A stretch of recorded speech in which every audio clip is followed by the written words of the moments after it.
Good morning student. Class 7th में question number 2 तक complete हो गया था।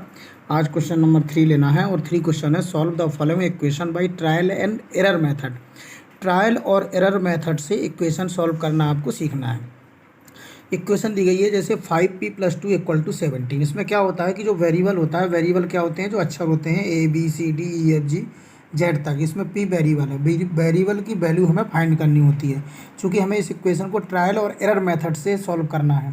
ट्रायल और एरर मेथड में क्या होता है कि p की आपको जो वैल्यू है वो पहले आप 0 से चेक करेंगे, फिर 1 से चेक करेंगे, 2 से चेक करेंगे, 3 से चेक करेंगे, माइनस में भी चेक करना पड़ सकता है, और तब तक चेक करेंगे जब तक कि आपकी लेफ्ट हैंड साइड और राइट हैंड साइड इक्वल ना आ जाए। p की वैल्यू रखें और LHS और RHS इक्वल ना आ जाए। तो सॉल्व करने का प्रयास करते हैं by trial and error method से।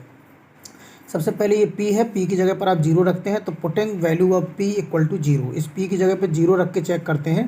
तो जब हमने 0 रखा तो 5 और p के बीच में कोई साइन नहीं है, तो मल्टीप्लाई का होगा, तो 5 × 0 + 2 = 17।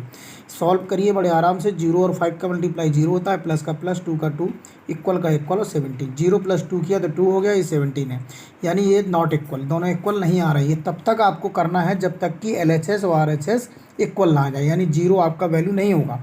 तो फिर आप क्या करिए, पुटिंग वैल्यू ऑफ p = 1, आप 1 लेके चेक करिए। तो 5 × 1, जहाँ p था वहाँ 1 रख दीजिए।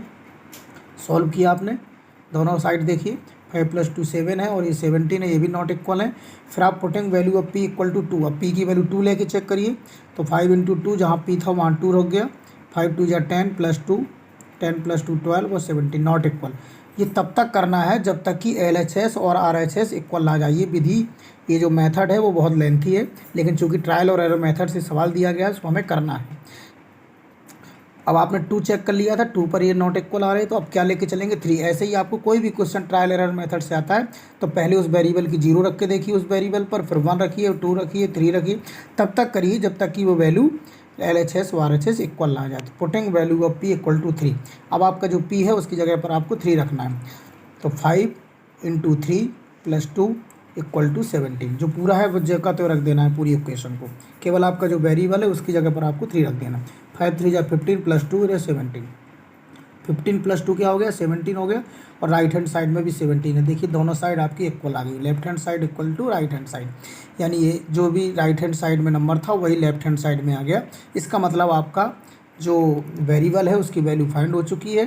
सो वैल्यू ऑफ p = 3, चूँकि p की वैल्यू 3 पर ये LHS RHS इक्वल आए हैं, सो आपकी जो p की वैल्यू होगी वो 3 होगी। ये एरर और ट्रायल मेथड से इक्वेशन सॉल्व करने का मेथड है। ये तब तक करना पड़ता है जब तक कि दोनों साइड इक्वल ना आ जाए, इसलिए थोड़ा सा लेंथी तो है, क्योंकि अगर मान लीजिए वेरिएबल की वैल्यू 15 आ रही है, 15 आ रही है, तो आपको 15 नंबर तक चेक करना पड़ेगा। इसी प्रकार का इसका एक दूसरा सवाल है 3m - 14 = 4, जो आपको स्वयं करना है बाई ट्रायल एरर मेथड से। इसी मेथड से सॉल्व करना है। सबसे पहले आप m की वैल्यू 0 लेंगे, फिर 1 लेंगे, 2 लेंगे, और तब तक सॉल्व करेंगे जब तक कि ये वैल्यू LHS और RHS कितना ना आ जाए, 4 ना आ जाए। जब LHS RHS 4 आ जाएगा, इक्वल आ जाएगा, तो जिस वैल्यू पर आएगा LHS = RHS वही वैल्यू उस m की आंसर हो जाएगी। Question number 4, right equation for the following statement. आपको जो है स्टेटमेंट दिया गया है उसका आपको इक्वेशन बनाना है। Right equation for the following statement बहुत सिंपल है, आपने पिछले लेक्चर में क्लास में पढ़ा भी होगा। The sum of number x and 4 = 9। ये स्टेटमेंट दिया गया है, इसको इक्वेशन में आपको चेंज करना है। सम ऑफ नंबर x एंड 4, तो x + 4 = 9, आंसर हो गया। Sum of number x and 4, x and 4 का सम कितना है, 9 है। इक्वेशन कंप्लीट हो गई। 2 सब्ट्रैक्ट फ्रॉम y, y से 2 को सब्ट्रैक्ट करिए तो y - 2 = 8 है, तो =8 लिख दीजिए। इक्वेशन आपकी कंप्लीट हो गई।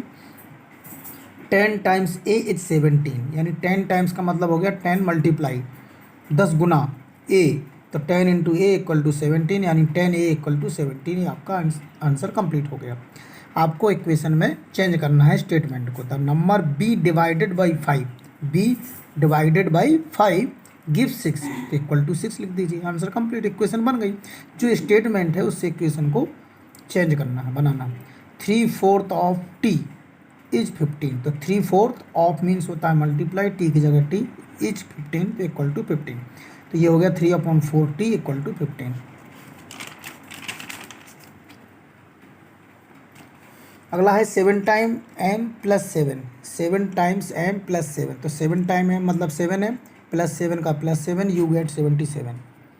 1/4 ऑफ नंबर, तो 1/4 ऑफ नंबर की जगह क्या लिखा हुआ है, एक्स, तो एक्स लिख दीजिए। -4 तो -4 कर दीजिए। गिव्स 4 तो इक्वल टू 4 लिख दीजिए। तो ये एक्स का 1 से मल्टीप्लाई हो गया, एक्स बन जाए एक्स अपॉन 4 -4 वो इक्वल टू 4। ये इक्वेशन आपकी बन गई। If you take away 6 from 6 time by, तो 6 टाइम बाई का मतलब हो गया 6y।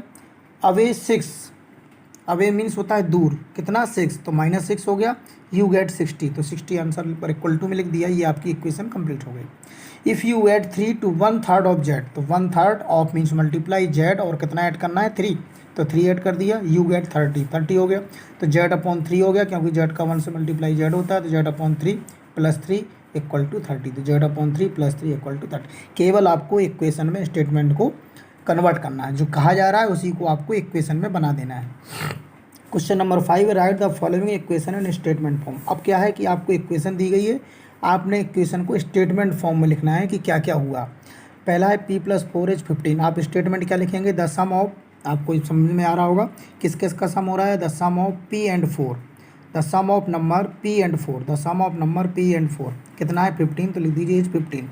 यहाँ पर 7 सब्ट्रैक्ट हो रहा है, तो लिखिए 7 सब्ट्रैक्टेड फ्रॉम, किससे सब्ट्रैक्ट हो रहा है, m से, तो फ्रॉम m इज 3। यहाँ पर देखिए क्या है, 2 टाइम्स नंबर है m, तो 2 times m is 7। m divided किससे, 5 से, तो यहाँ पर लिखिए the number m is divided by 5, और है कितना 3, तो लिख दीजिए गिव्स 3।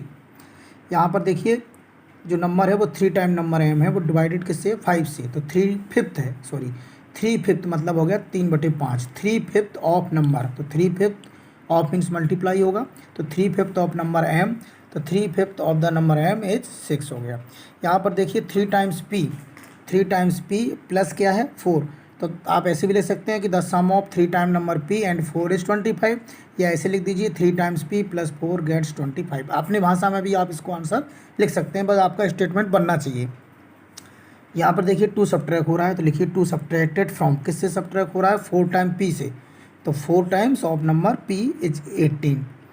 यहाँ पर देखिए 1/2 है कौन, p, तो इफ़ यू, और इसमें 2 क्या हो रहा है, ऐड हो रहा है, तो लिखिए if you added 2 to half H P, जो हाफ मीन्स होता है 1/2, तो कौन ऐड हो रहा है इसमें, 2 ऐड हो रहा है, तो लिखिए इफ़ यू एडेड 2 किसमें, 1/2 का मतलब हो गया हाफ, तो हाफ ऑफ कौन, p का आधा, तो half H P, you get कितना 8। ये आंसर हो गया।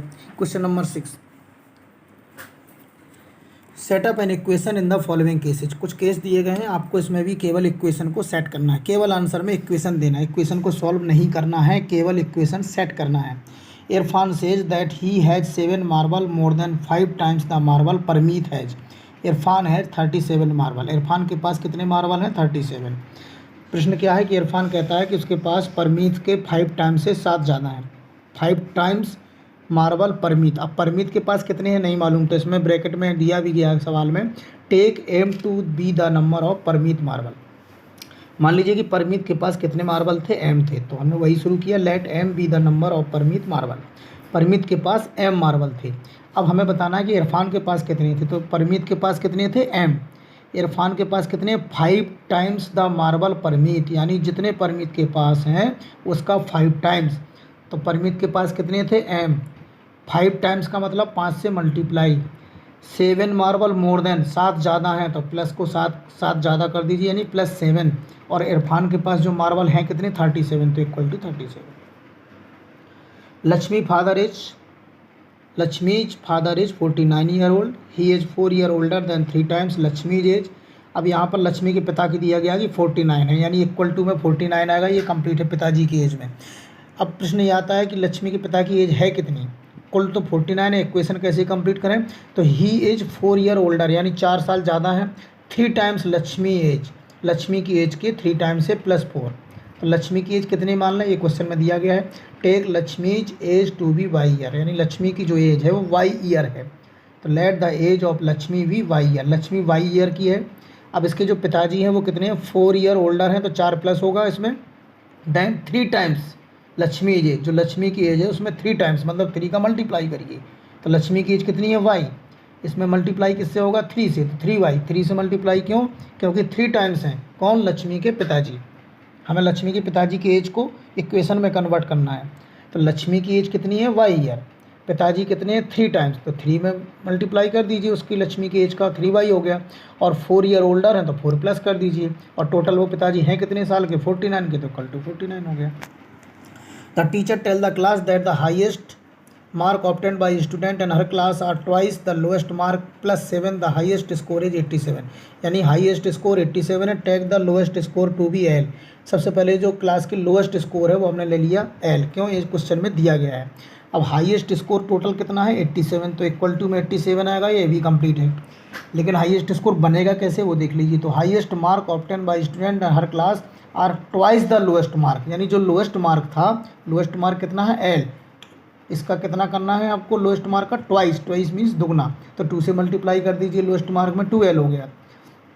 इसके बाद इसमें आगे लिखा हुआ है +7, यानी उसमें 7 को प्लस कर दीजिए, 7 को प्लस कर दिया और इक्वल टू कितने, 87, कंप्लीट हो गया। लास्ट इसका देखिए 6 का चौथा पार्ट है, fourth part. In an isosceles triangle the vertex angle is twice. इसका जो वर्टेक्स एंगल है वो ट्वाइस है। ट्रायंगल कैसा है, आइसोसेलेस है।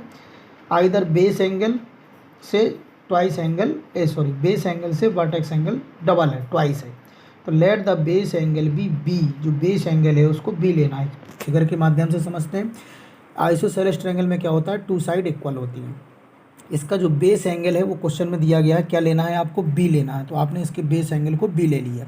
चूँकि इसकी आइसोसेलेस ट्रायंगल में दोनों साइड इक्वल होती हैं, तो अगर दोनों साइड इक्वल होती हैं तो दोनों एंगल भी इक्वल होंगे। तो एक बेस एंगल अगर बी है तो दूसरा वाला भी बेस एंगल बी हो जाएगा।